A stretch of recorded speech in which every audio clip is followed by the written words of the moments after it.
다섯 번째 협동조합 경영 실무에 관련된 내용이고요. 이거는 협동조합 운영과 또 이제 조직 구성 원리나 이런 것들을 이제 담고 있습니다. 조직 문화의 구성 요소 이제 CS에 대해서 강의설에 보니까 이제 있더라고요. 이제 이 내용 중에 기업 구성원이 공동으로 가치관을 이제 형성을 하는 거예요. 그래서 이제 눈빛으로도 안다 뭐 이런 거겠죠. 답은 1번 공유가치. 이 공유가치를 구성원들이 같이 가지고 있어야 그 기업이 일사불란하게 움직일 수 있는 조직 문화 형성을, 좋은 조직 문화를 형성하는 거죠.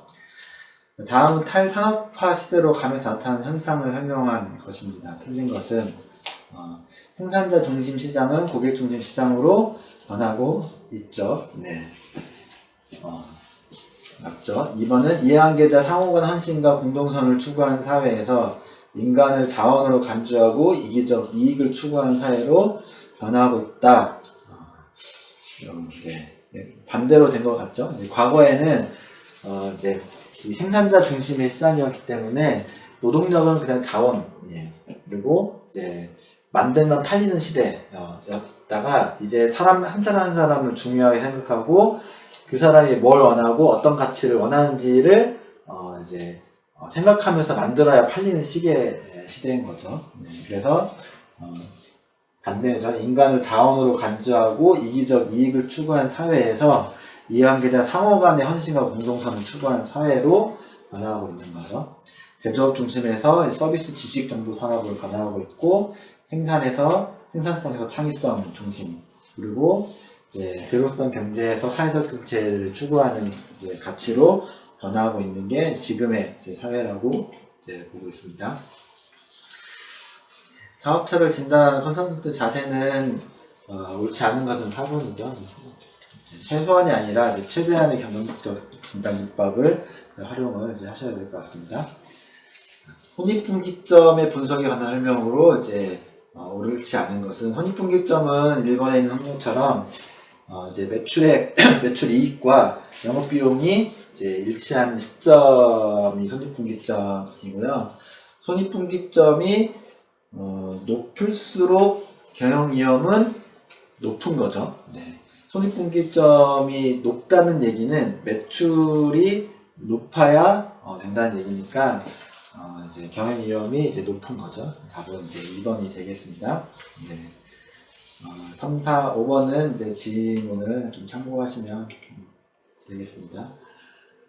5번 이제 어떤 협동조합의 매출 자료입니다. 손익분기점 판매량을 이제 계산하는 문제인데, 손익분기점은 사실 계산하는 방식은 뭐 간단하게 보면 우리가 그 이익률, 흔히 이제 마진율이라고 보죠. 이익률을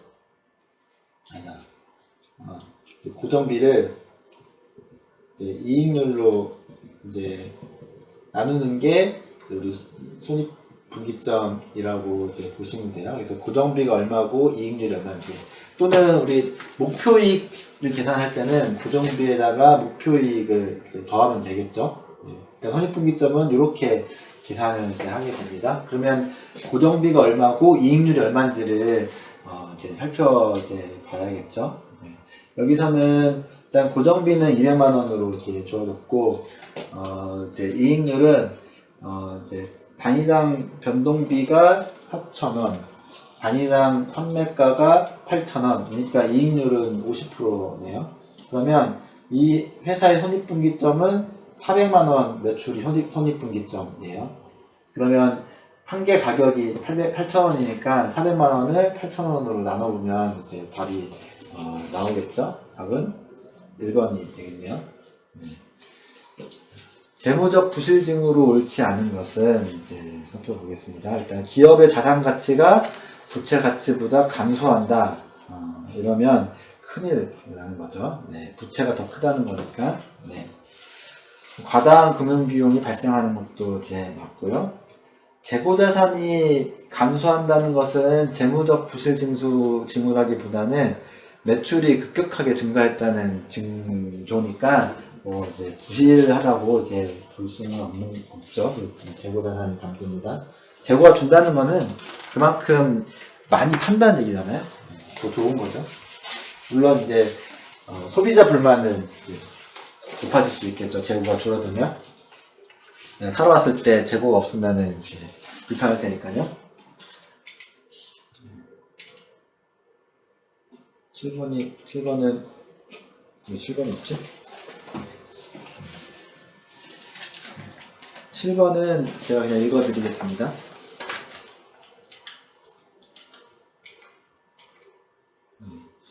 사업체 유동성 분석에 관한 설명인데요. 기업이 장기 채무를 변제할 능력이 어느 정도인지 측정하는 비율이죠. 그래서 이제 유동성 분석이라고 하는 거는 이제 그 유동 비율을 얘기하는 건데, 이제 유동 자산을 유동 부채로 이제 나누는 거고요. 이 유동 부채라는 것은 이제 단기 부채잖아요. 그러니까 단기 부채를 감당할 자산이 있냐 없냐, 이걸 따지는 게 기업의 이제 유동 비율입니다. 1번은 장기 채무를 변제할 능력이라고 했으니까 이건 아닌 거죠. 그리고 현금 비율은 유동성 비율 중에 가장 보수적인 비율이다. 그래서 이제 유동 자산은 크게 보면 이제 당좌 자산하고 재고로 이렇게 나눌 수 있고요.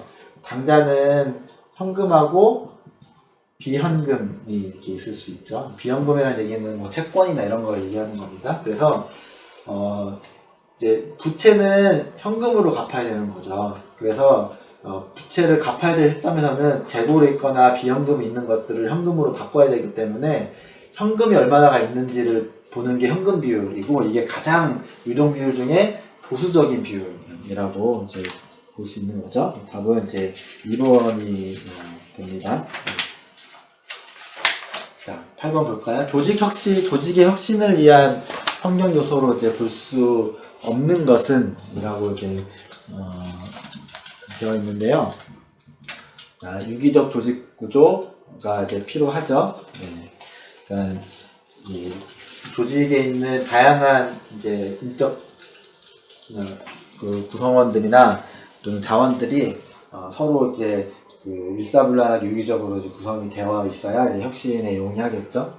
그리고 세밀하고 철저한 일정 관리가 중요할 수도 있고 중요하지 않을 수도 있는데, 이렇게 너무 세세하게 이 관리를 하면 혁신에 방해가 될 가능성이 더 높을 것 같아요. 그래서 답은 2번이고, 사실 혁신을 하려면 구성원들의 창의성을 높여줘야 되기 때문에 사실 저렇게 이제 세세하게 관리하는 것보다 각각 구성원의 자율성을 더 이렇게 주는 게 훨씬 더 좋은 이제 요소가 될 것 같습니다. 긍정적으로 피드백해주고 갈등에 대해서 포용해주고 통제를 낮게 해주는 게 혁신을 위한 이제 환경 요소가 될 수 있을 것 같아요.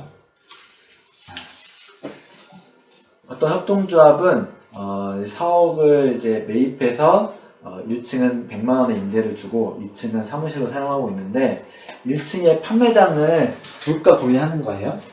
근데 이제 사업을 확정하면 매달 120만 원의 추가 이익이 날 것으로 기대하고 사업 계획을 수립을 하고 시작을 했는데, 여기에 재무 책임자가 우리가 그만큼 많은 노력을 들여야 되는데 이 노력을 들이는 거에 비해서 우리가 얻는 이익은 120만원 같지만 사실 20만원이다. 왜 20만원이냐면 원래 100만원의 임대료를 받고 있잖아요. 그쵸?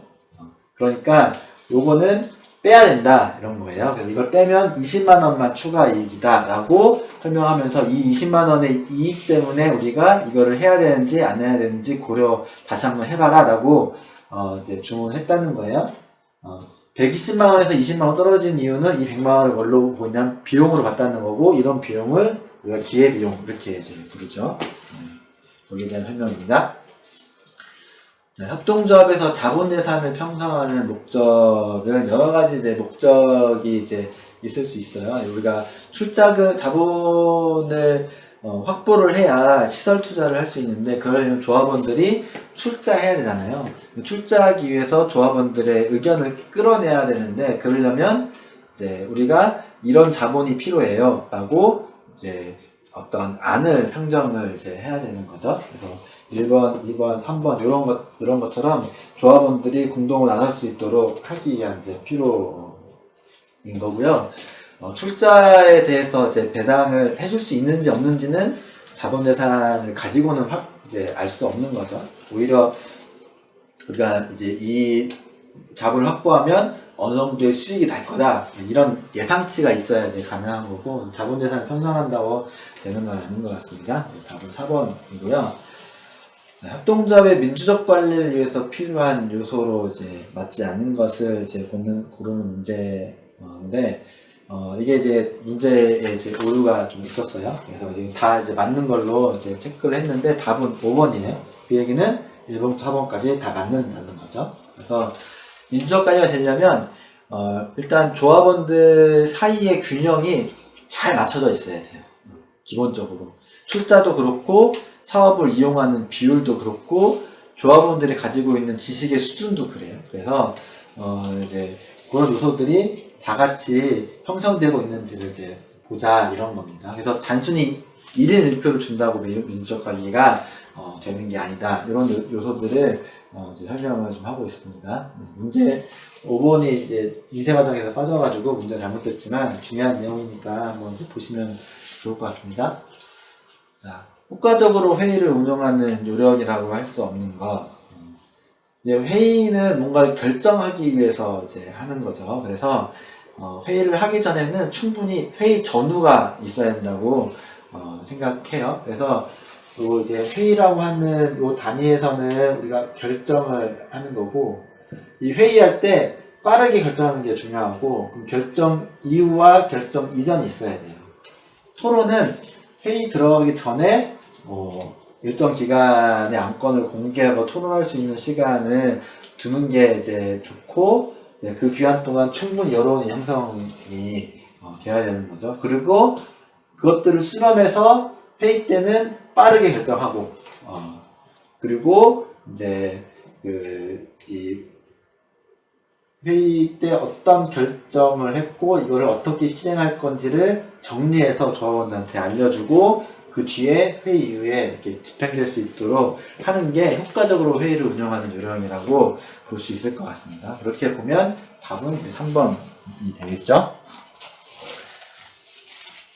회의 때 지나치게 오래 토론하는 거는 그 조직이 사전에 정보를 공개하지 않았다는 내용과 같은 거예요. 그 내용을 설명하고 있습니다. 자, 조합원 가입 절차입니다. 조합원의 권리와 의무가 발생한 시점. 이 얘기는 언제부터 조합원이냐, 이런 거예요. 조합원의 가입 신청서를 제출하고 가입 심사 승인을 받고 조합원한테 조합원에 가입하셔도 됩니다라고 통보를 하는 거죠. 요때까지도 조합원이 아니고요. 조합원이 되려면 이 통보를 받고 출자금을 납입하면 조합원입니다. 그 뒤에 이제 조합이 조합원 운부에 등재하는지 안 하는지는 조합 내부 사무에 관련된 거지 조합원의 권리에 영향을 미치지는 않습니다. 답은 4번입니다.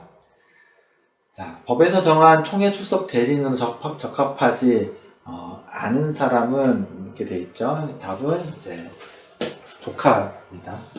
그래서 주로는 이제 형제 자매, 직계 종속, 비속, 그리고 이제 형제 자매까지죠. 조카는 형제 자매의 자녀니까 거기까지는 되지 않습니다. 네. 15번 이제 보시면 임원의 변경에 관련된 사항인데, 이제 임원의 해임은 조합원의 2분의 1 이상의 동의가 있으면 됩니다. 임원은 조합원을 대신해서 업무를 집행하는 사람이잖아요. 그래서 조합원의 대리인이에요. 그래서 그 임원이 중요하기도 하지만 또 임원이 제대로 역할을 하지 못하면 언제든지 조합원은 해임할 수 있는 거죠. 물론 그게 생각처럼 그렇게 쉬운 건 아니지만 그렇게 할 수 있다는 것을 이제 알고 계셔야 될 것 같고, 총회에서 조합원들이 요구하면 언제든 해임할 수 있습니다. 자, 조합원이 변경사항 발생했을 때 행정 업무입니다. 변경 신고도 하셔야 되고 변경 등기도 이제 하셔야 되는 거죠. 일반 협동조합과 사회적 협동조합이 약간 다른데, 사회적 협동조합은 변경 신고라는 제도가 없어요. 그래서 사회적 협동조합은 정관이 변경됐을 때만 이제 정관 변경 이제 인가를 받아야 되는 거고요. 나머지 주소가 변경됐다거나 임원이 변경됐을 때는 소관부처에 반드시 신고해야 될 의무는 없어요. 왜냐면 사회적 협동조합은 경영공시를 하기 때문에 경영공시 기간에 다 이제 공시를 해서 중간에 신고할 의무는 없는데, 실무적으로는 예를 들면 이제 이사장이 바뀌면 설립인가증에 이사장의 성명이 있잖아요. 그럼 설립인가증을 내가 사용할 일이 있을 수 있어요.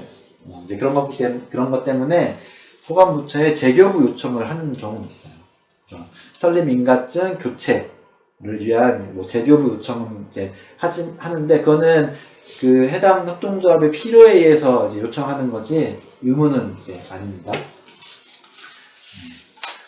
일반 협동조합은 임원이 변경된 경우에 별도 행정 업무가 발생하죠. 변경 신고를 이제 하셔야 됩니다.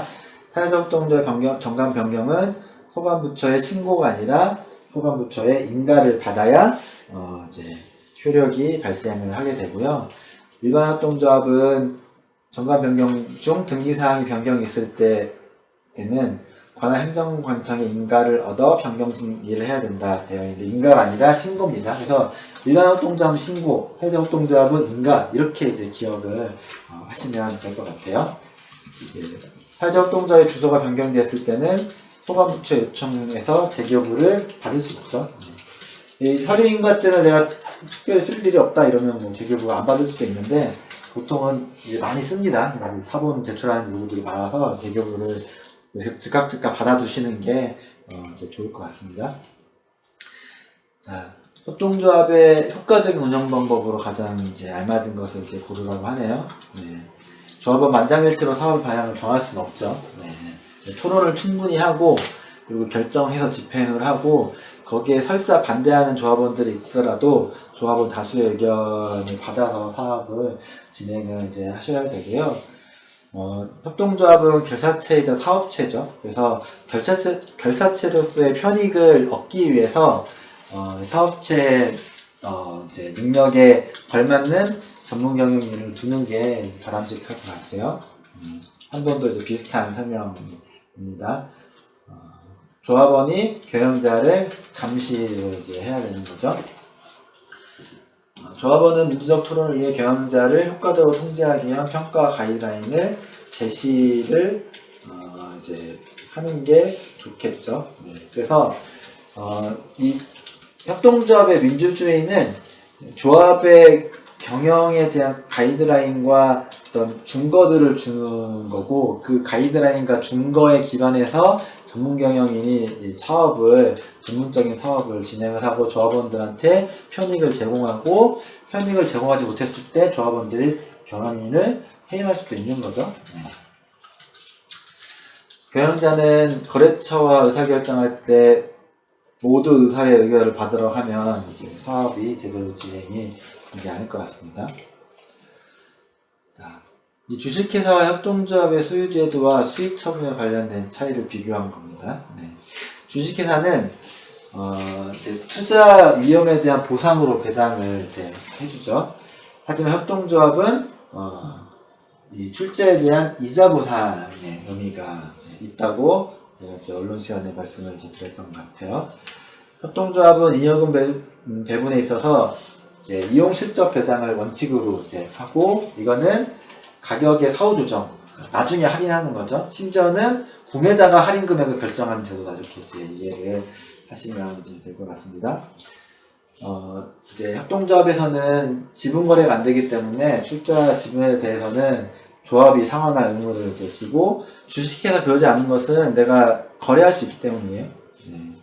그리고 주식회사의 내부 유보금은 주주의 가치를 높이는 거기 때문에 내부 유보금이 많으면 많을수록 좋은 거죠. 협동조합에서 내부 유보금은 미래 조합원 편익을 위한 재투자 성격이라고 이제 보시면 될 것 같습니다. 그래서 이거는 조합원의 지분 가치를 높이는 의미도 있지만, 더 중요한 거는 조합원의 미래 편익 또는 미래 조합원의 편익이라고 볼 수도 있을 것 같아요. 잘못된 거는 이제 5번이죠. 네. 협동조합은 지분 거래가 제한적으로만 가능한 게 아니라 불가능하다.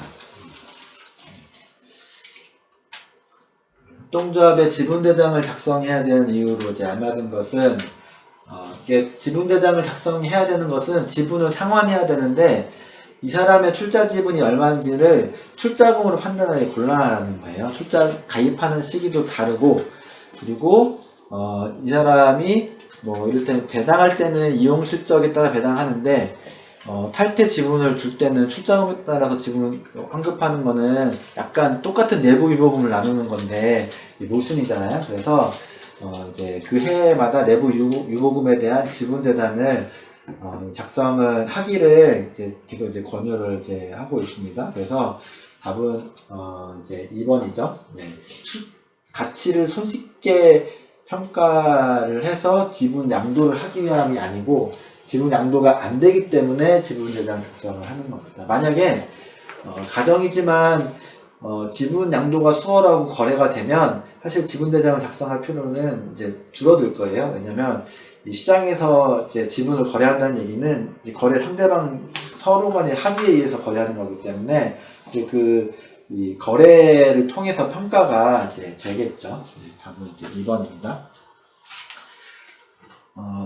이제 조합원의 지분에 포함되지 않는 것은 명시적으로 포함되지 않는 것은 이제 법정적립금이라고 볼 수 있을 것 같아요. 이 법정적립금은 법에 조합원이 이제 청산시에 분배하는 거 외에는 법정적립금을 사용할 수 없다고 되어 있으니까 조합원이 탈퇴할 때 법정적립금을 그 탈퇴 지분에 포함해서 내줄 수는 없는 거죠. 그래서 이 법정적립금은 조합원의 지분에 포함되지 않는다.